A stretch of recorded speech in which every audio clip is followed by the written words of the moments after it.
नमस्कार, मी प्रियंका गायकवाड. पुणे प्राईम न्यूजमध्ये तुम्हा सर्वांचं स्वागत. पुण्यात वेगवेगळ्या 2 घटनेत पुरात अडकलेल्या व्यक्तींना बाहेर काढण्यात यश आले.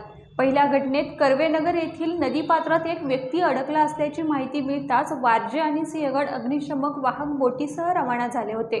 तेथे एक व्यक्ती नदीपात्रात मधोमध अडकल्याचं निदर्शनास आलं असता जवानांनी पाण्यात उतरून अडकलेल्या व्यक्तीला धीर देत सुखरूप बाहेर काढण्यात आले.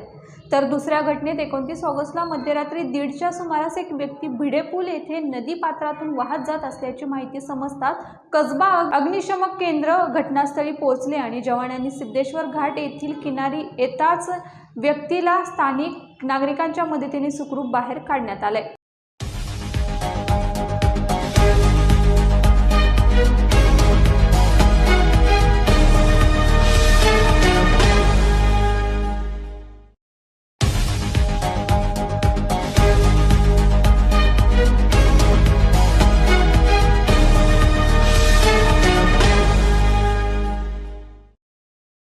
या बातमीसह इथेच थांबतोय, मात्र तुम्ही पाहत राहा पुणे प्राईम न्यूज.